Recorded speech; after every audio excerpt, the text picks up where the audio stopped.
The fluorescent lights flickered slightly as Jack stood near the entrance of the supermarket, his arms crossed. The evening rush had begun and customers filtered in, pushing carts and grabbing baskets. Jack had been working security at this store for nearly a decade. He knew the regulars, the troublemakers, and the ones who just didn't belong. His gaze swept over the aisles, stopping abruptly when he noticed a man step inside. Tall, broad-shouldered, and wearing a simple hoodie with dark jeans, the man moved with an air of confidence. Jack's expression hardened. Something about him felt off. Jack's hand instinctively brushed against the radio clip to his belt. He didn't press the button, not yet. Instead, he kept watching as the man grabbed a basket and headed toward the dairy section. Aisle after aisle, Jack followed at a distance. The man moved casually, picking up a carton of milk, a loaf of bread, and some eggs. But Jack wasn't convinced. He had seen this kind of thing before. They act normal, pretend to shop, and then, when no one's looking, they slip something into their pockets. Jack stepped closer, narrowing his eyes. He didn't like making mistakes, but something told him this was one of those moments where he had to be sure. He just needed to catch the man in the act. The store was busy but not too crowded.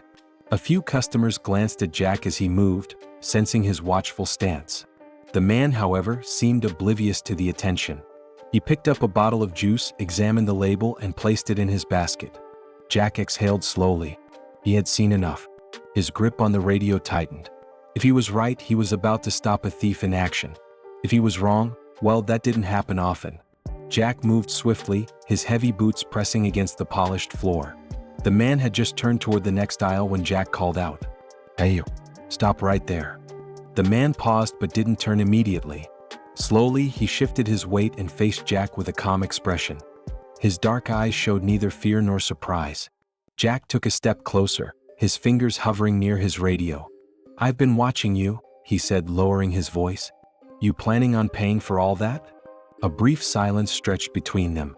The store's background noise, murmured conversations, the beeping of cash registers, the hum of refrigerators, seemed distant. The man blinked once, then glanced at the basket in his hand. "Excuse me?" His voice was even, controlled. Jack wasn't interested in playing games. "I don't like thieves in my store," he said. A few heads turned toward them. Customers in the nearby aisles slowed their movements, pretending not to eavesdrop but clearly listening. The air grew thick with tension. The man inhaled through his nose, exhaling slowly. "Are you accusing me of something?" Jack's stance remained firm. "I think you know exactly what I'm saying." The man's jaw tightened. Then, in one smooth motion, he placed his basket on the nearest shelf and reached into his pocket. Jack's pulse quickened. His hand shot to his belt, ready to call for backup if necessary. But instead of pulling out a concealed item, the man calmly retrieved his wallet. He flipped it open, revealing a neatly arranged stack of cash and several credit cards. Jack felt his stomach drop, but his face remained impassive. The man held his wallet up for a moment before tucking it back into his pocket. "I was just shopping," he said quietly. The supermarket had gone nearly silent. Eyes were on them now. Jack's grip on his radio loosened slightly, but his heart pounded in his chest. Something about this moment felt wrong. He had confronted plenty of shoplifters before, but this wasn't playing out the way he had expected. Then a voice rang out from across the store. "Marcus." Jack turned toward the sound. A woman was rushing toward them, her face filled with concern. And in that instant, everything shifted. Jack's breath hitched as the woman approached. She was dressed elegantly, her coat tailored to perfection, her jewelry subtle but expensive. Customers instinctively moved aside as she strode forward, her heels clicking against the tile floor. The man, Marcus, turned toward her, his expression softening. "Mom," he said, his voice carrying a weight that Jack didn't understand yet. Jack's body stiffened. "Mom?" He glanced between them, his mind scrambling to make sense of what was unfolding. The woman reached Marcus and placed a hand on his arm, searching his face for any sign of distress. "What's going on here?" she demanded, her tone sharp but composed. Her gaze flicked to Jack, and there was something piercing in her eyes. Jack straightened his posture, trying to regain control of the situation. "I was just ensuring that." "Ensuring what?" the woman cut in. Her voice was calm, but the power behind it was undeniable. Jack hesitated. His confidence, so firm just moments ago, wavered under her stare. Marcus exhaled slowly. "He accused me of stealing," he said, his voice steady. The woman's expression darkened. Is that so? She asked, turning back to Jack. Jack swallowed hard. The weight of every watching eye pressed against him.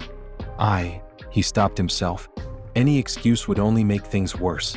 Then a man in a suit emerged from the office near the back of the store. The store manager.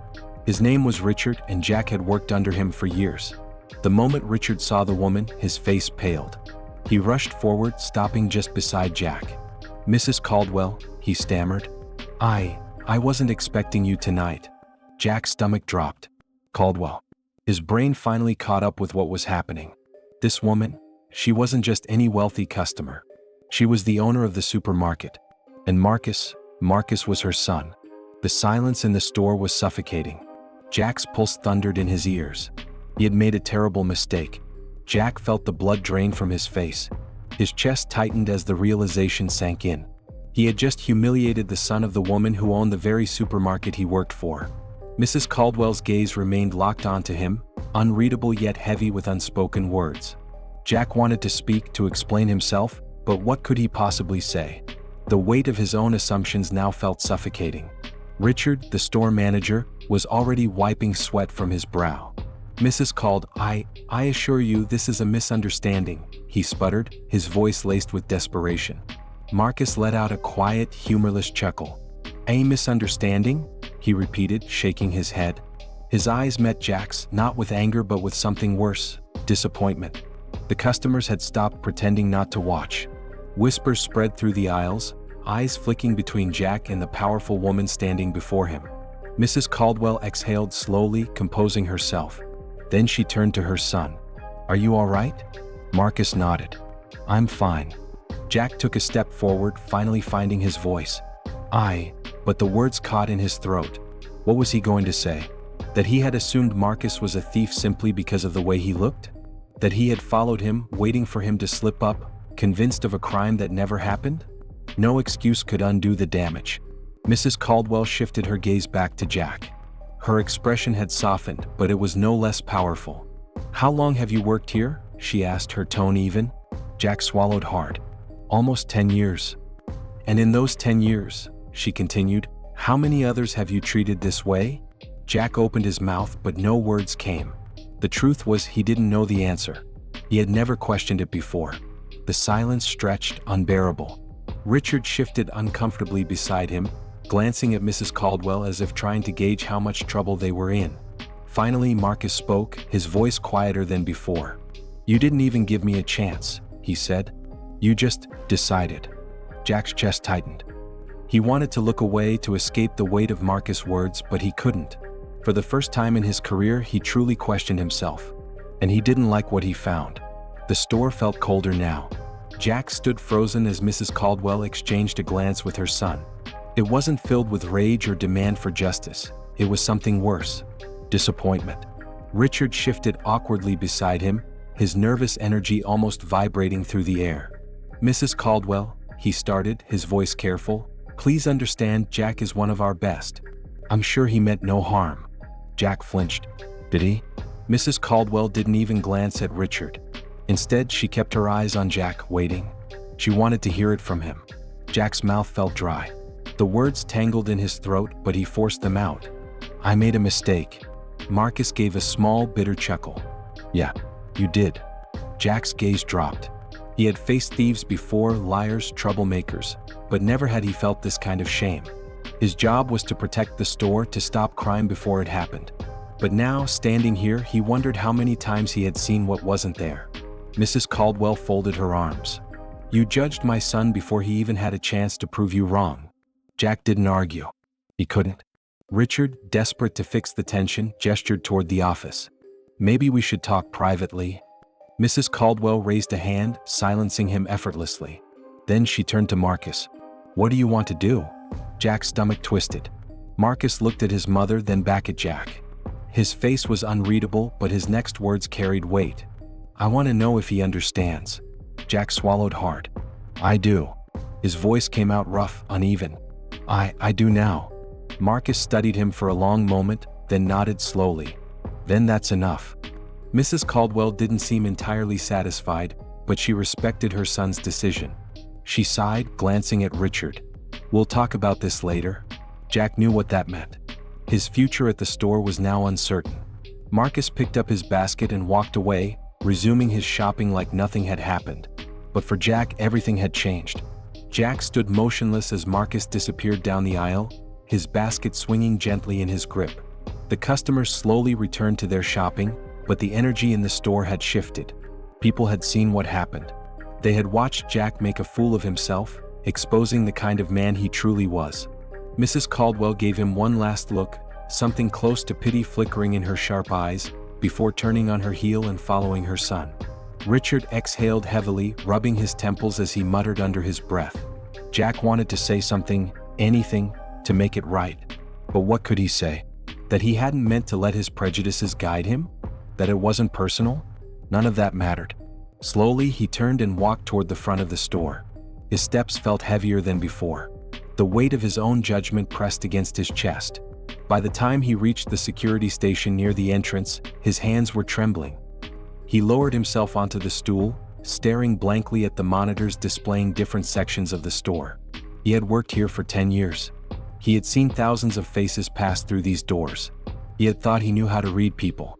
But now, as he sat there, replaying the moment over and over, he realized the truth. He had never really seen them at all. Jack sat in his chair for what felt like hours, though only minutes had passed. His eyes remained fixed on the security monitors, but he wasn't really watching. His mind was elsewhere, lost in the weight of his mistake. Then, movement near the registers caught his attention. Marcus was standing in line, placing his items on the conveyor belt. He seemed calm, indifferent even, as if what had happened earlier was already forgotten. But Jack knew better. Without thinking, he stood up. His legs felt stiff as he made his way toward the front of the store. The closer he got, the more his chest tightened. He wasn't sure what he was going to say. He only knew he couldn't let Marcus leave without trying. Marcus had just finished paying when Jack reached him. The cashier handed him his change and he tucked it into his wallet without looking up. Jack cleared his throat. Marcus. The name felt unfamiliar on his tongue. He had never bothered to know it before. Marcus turned slightly, raising an eyebrow. He didn't look angry, just tired. Jack hesitated. The words he wanted to say felt stuck, too small for what they needed to be. He had made a mistake, a deep one, and no quick apology could erase it. But still he had to try. "I was wrong," Jack said, his voice quieter than usual. "About you." "About a lot of things." Marcus studied him for a moment, then gave a small nod. "I know." The words stung more than Jack expected. Marcus wasn't forgiving him. He was simply acknowledging the truth. Jack looked down, unsure of what else to say.